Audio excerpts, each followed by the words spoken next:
하나님께서 저에게 주신 말씀은 에스겔 23장 36절부터 49절까지입니다. 제가 가지고 있는 구약성경 1186쪽에 있습니다. 36절, 49절, 23장입니다. 에스겔서. 함께 합독하시겠습니다. 여호와께서 또 내게 이르시되 인자야 내가 오홀라와 오홀리바를 심판하려느냐? 그러면 그 자증한 일을 그들에게 말하라. 그들이 행음하였으며 피를 손에 묻혔으며 또 그 우상과 행음하며 내게 낳아준 자식들을 우상을 위하여 화제로 살랐으며 이 외에도 그들이 내게 행한 것이 있나니 당일 내 성소를 더럽히며 내 안식일을 범하였도다. 그들이 자녀를 죽여 그 우상에게 드린 그날에 내 성소에서 들어와서 더럽혔을 때 그들이 내 성전 가운데에서 그렇게 행하였으며 또 사절을 먼 곳에 보내 사람을 불러오게 하고 그들이 오매 그들을 위하여 목욕하며 눈썹을 그리며 스스로 단장하고 화려한 자리에 앉아 앞에 상을 차리고 내 향과 기름을 그 위에 놓고 그 무리와 편히 찌꺼리고 즐겼으며 또 광야에서 잡류와 술 취한 사람을 정하여 오매 그들이 팔찌를 그 손목에 끼우고 아름다운 건을 그 머리에 쓰였도다. 내가 음행으로 새한 연예인을 가리켜 말하노라. 그가 그래도 그들과 피차 행음하는도다. 그들이 그에게 나오기를 기생에게 나온같이 음란한 여인 오홀라와 오홀리바에게 나왔은즉 의인이 간통한 여자를 재판함같이 재판하며 피를 흘린 여인을 재판함같이 재판하리니 그들은 간통한 여자들이요 또 피가 그 손에 묻었음이라. 주 여호와께서 이같이 말씀하셨으니라. 그들에게 무리를 올려보내 그들이 공포와 약탈을 당하게 하라. 무리가 그들을 돌로 치며 갈로 죽이고 그 자녀도 죽이며 그 집들을 불살르리라. 이같이 내가 땅에서 음란을 그치게 한즉 모든 여인이 정신이 깨어 너희 음행을 본받지 아니하리라. 그들이 너희 음란으로 너희에게 보응한즉 너희가 모든 우상을 위하던 죄를 감당할지니라. 내가 주 여호와인 줄을 너희가 알리라 하시니라. 아멘. 오늘 하나님 주신 말씀 가지고 두 도시의 이야기라는 제목으로 말씀을 전하겠습니다. 영국의 찰스 디킨스라는 놀라운 소설가가 있었습니다. 프랑스 혁명으로 배경을 한 이 Tale of Two Cities, 두 도시의 이야기를 쓴 문학 작품을 쓴 작가이긴 한데요. 오늘 말씀에 오홀라와 오홀리아 두 자매가 나옵니다. 이 두 자매는 두 도시를 상징하는 자매였습니다. 사마리아와 예루살렘을 상징하는 두 여인이 오늘 나옵니다. 오늘 에스겔서 말씀 나온 이 두 도시의 이야기를 통하여서 두 자매를 위한 이 이야기를 통하여서 제 말씀의 은혜를 나누겠습니다. 첫 번째로 오늘 말씀 가운데 이 두 도시의 비유가 나옵니다. 계속해서 23장 이 이야기를 저희가 하고 오늘이 마지막 부분입니다. 오홀라와 오홀리아 이 두 자매가 음란한 자매죠. 어릴 때부터 애굽에서부터 행음했다고 며칠 전 본문에서 나와 있습니다. 하나님께서 말씀하실 때에 하나님을 사랑한 것보다 세상을 사랑하는, 또한 하나님만 섬겨야 되는데 하나님과 함께 섬기는 우상들이 있는 전형적인 이 종교 혼합의 죄였던 것입니다. 하나님도 섬기고 우상도 섬겼던 죄죠. 하나님과 세상과 양다리를 계속 걸쳤던 것입니다. 이 혼합만 한 게 아니죠. 38절 39절 보시면 성소를 더럽히고 이 이외에도 그들이 행한 것이 다른 것이 있대요. 성소를 더럽혔다고 합니다. 안식일을 범하였다고 합니다. 그것보다 더 39절 보시면 자녀를 죽여서 그 우상에 드린 그날에 자녀를 어떻게 죽였죠? 불 가운데 지나가게 하고 이 자녀를 인신제사한 그날에 성소에 들어와서 하나님께 예배를 드렸다는 것입니다. 너무나도 비참하고 참담한 말씀이죠. 이 가나안 신들만 우상 숭배한 게 아니라 인신제사를 드렸어요. Human sacrifice. 사람을 죽이는 거죠. 이 사람을 죽이는 것뿐만 아니라 아무도 죄가 없는 하나님께서 선물로 주신 자녀를 불 가운데로 지나가게 하는, 불에다 던져 넣는 겁니다. 이 하나님이 주신 자녀를 인신제사로 드리는 죄악을 저지르고 말았던 것이죠. 놀라운 것은 이 행음의 죄가 그냥 영적인 간음뿐만이 아니었어요. 안식일, 결국 안식일이 무엇입니까? 이스라엘 백성들이 다른 백성들과 구별되어 지켜드리는 주일 성수와도 같은 이 유대인들이 지키는 안식일이었는데, 이 아이를 인신제사 드린 날, 불 가운데로 지나가게 한 날, 그날에 하나님 성전으로 같이 들어와 예배를 드렸다는 것입니다. 상상이 안 되는 너무나도 참담한 비참한 말인 것이죠. 40절, 42절 보시면 계속해서 이 가증한 것들이 컨티뉴 됩니다. 계속 일어납니다.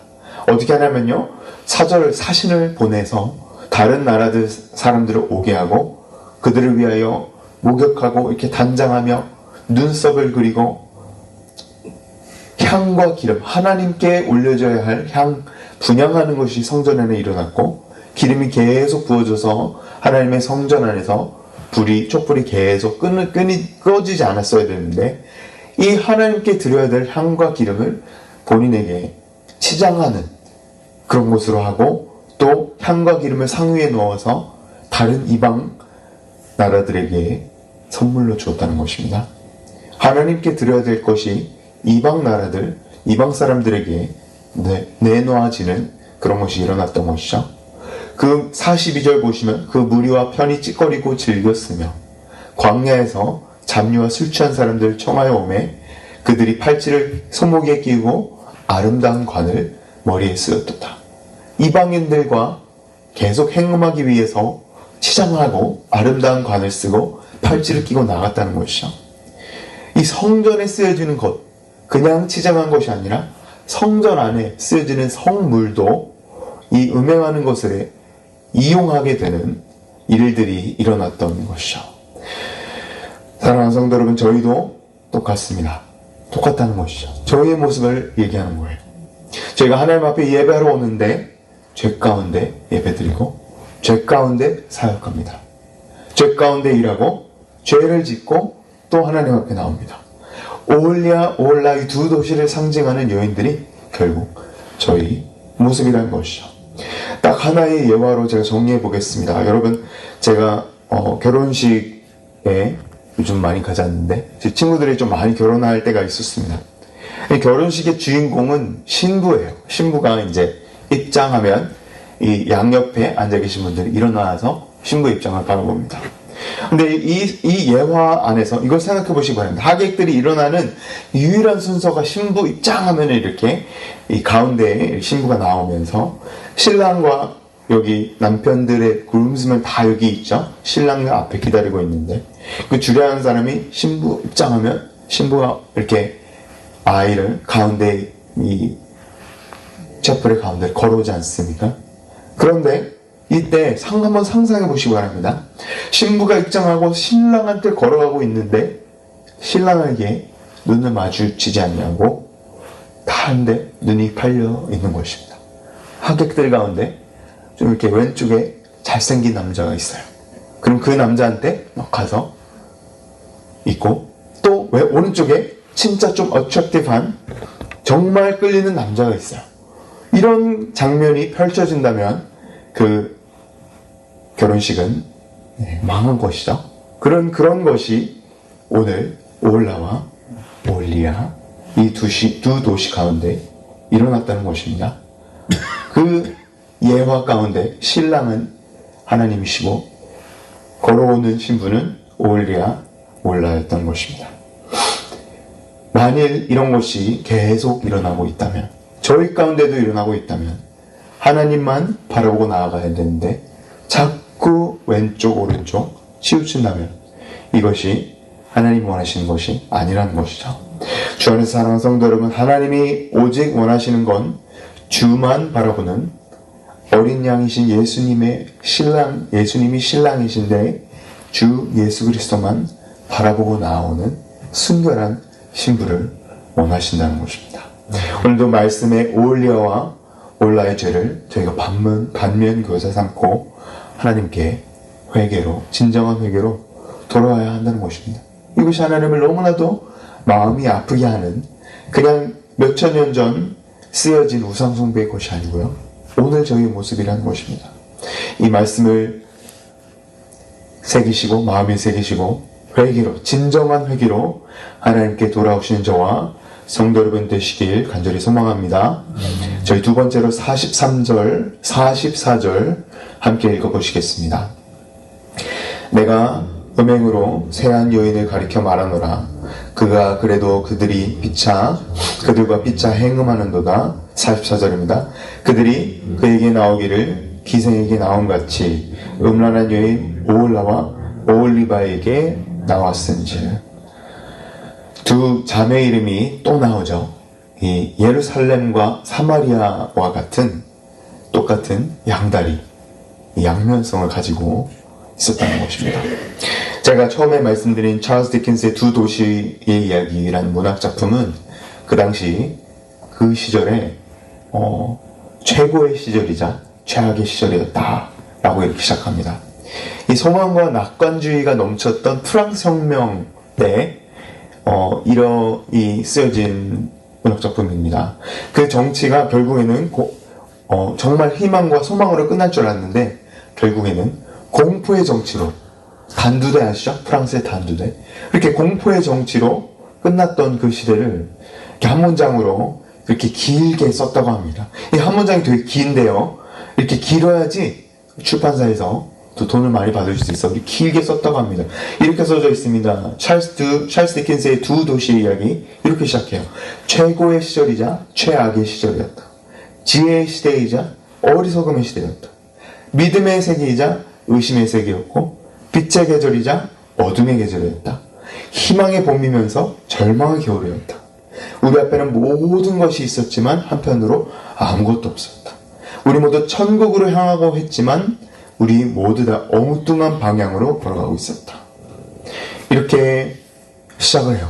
영어로는 It was the best of times and it was the worst of times. 최고의 시절이자 최악의 시작이었다. 결국에는 이 프랑스 혁명이 자유, 평등, 박애 정신으로 시작해서 최고의 시절이었으나 프랑스는 어떻게 되죠?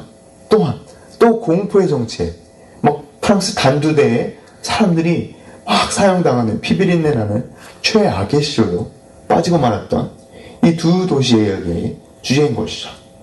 에스겔 23장 본문도 똑같습니다. 이런 양면성이 넘쳐요. 백성이 예배는 드린다는 거예요. 최고의 예배 시설에서 드려요. 성전에서 드려요. 성소로 들어가요. 그런데 어떻게 오죠? 최악인 끔찍한 죄를 들고 예배를 드렸다는 것이죠. 이것이 오홀라와 오홀리바의 이 모습이었던 것이죠. 46절부터 49절 보시면 제가 읽어보겠습니다. 여호와 하나님께서 정말 이제는 그만 음행과 음란을 그만하라고 하십니다. 그만두게 하시죠.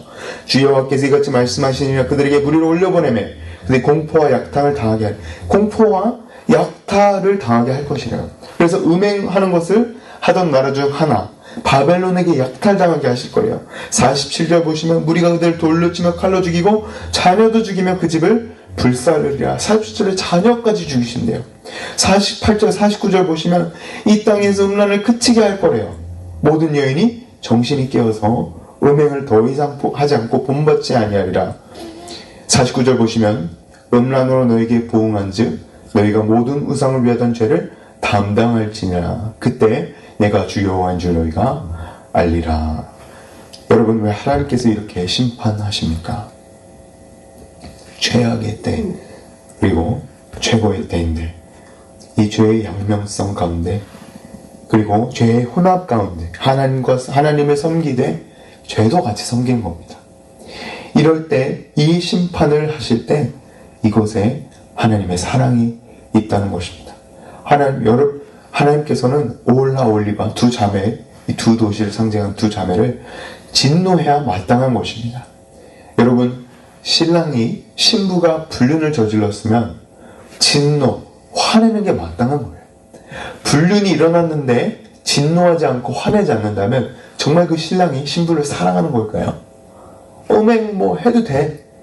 그러면 사랑하는 것이 아니죠. 진짜 사랑이 아닌 거예요. 아내가 불륜을 하였는데 사랑하는 남편은 당연히 불륜을 진노해야 당연한 것인 것을 오늘 하나님께서 말씀 통해서 말씀하고 계신 것이죠. 불륜을 보고도 아무 반응이 없다면 아내를 진짜 사랑하는 것이 아닙니다. 우리가 영적 불륜, 죄에 대한 하나님의 진노가 얼마나 큰지 깨달아야 되는 것입니다. 그런데 오늘 더욱더 놀라운 것이 숨어 있습니다. 45절에 의인이 간통한 여자들을 재판한같이 재판하며 피를 흘린 여인을 재판한같이 재판하리니, 그래서 이 재판을 어떻게 하냐면요, 47절에 무리가 그들을 돌로 치며 칼로 죽이고 자녀도 죽이고 그 집을 불살라야지. 맞아요. 진노하셔야 됩니다. 하나님께서 심판을 하셔야 돼요. 저희가 신약에 와서 예수 그리스도께서 하나님의 아들이시고 하나님의 본체신데 이 일이 똑같이 일어나요. 음란한 여인이 요한복음 8장에 잡혀와요. 그리고 돌로 쳐야 되는 것이 마땅하다고 해요. 피 흘린 여인도 또 나타나요. 복음서에 피 흘린 여인이 예수님을 만지면 안 되는데 만져요. 율법상으로. 예수님께서 진노하셔야 돼요. 죄를 지은 여인에게 진노하셔야 되고 심판하셔야 돼요. 근데 예수님께서 뭐라고 하시죠? 그 모든 진노와 심판을 하지 않으십니다. 그리고 여인에게 더 이상 죄를 짓지 말라 알려주시죠. 더 이상 죄를 짓지 말라. 그 진노와 심판이 어떻게 된 것입니까? 어디 없어진 겁니까? 진노와 심판이 주 예수 그리스도 하나님의 아들이신 저희 예수 그리스도 구원자께서 십자가의 죽음으로 그 진노를 다 받으신 거예요. 진노와 심판을 십자가 위에 다 받으시고 피와 물을 다 쏟으시고 그 은혜로 말미암아 예수님께서 그 진노와 하나님의 화, 돌로 침과 찢김과 공포의 약탈을 피 흘림을 다 당하셨기 때문에 저희가 그리스도의 신부로 다시 회복되고 다시 하나님의 자녀로 저희가 구원을 받게 된 것입니다. 오늘도 저희 진노의 자녀가 아닌 하나님의 아들이신 그리스도의 신부로 살아가시는 저와 성도 여러분 되시길 주 예수 그리스도로 간절히 축원합니다. 함께 기도하시겠습니다.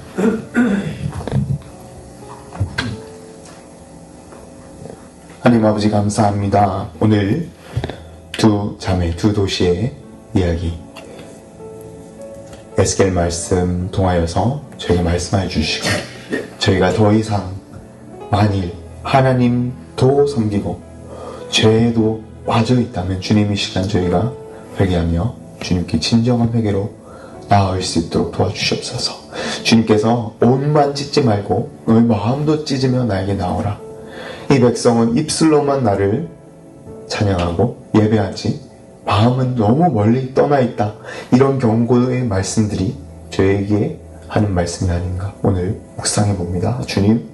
주님께서 너무나도 죄를 진노하시고 심판하셔야 되기 때문에 아들을 보내사 모든 진노와 심판을 그 아들에게 십자가 위에 다 쏟으시고 저희는 예수 그리스도가 받아야 될 의와 공의와 사랑과 액셉턴스와 용납과 용서를 받게 해주시니 감사드립니다.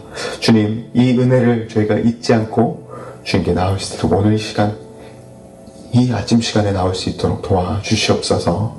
주님 말씀을 새기고 주님 잊지 아니하고 주님 그리스도의 신부, 더 이상 진노의 자녀가 아닌 그리스도의 신부로, 순결한 신부로 저희가 살아가는 저희 모두 될 수 있도록 주님 도와주시옵소서. 감사합니다. 모든 말씀 살아계신 예수님의 이름으로 간절히 기도드리옵나이다. 아멘. 아멘.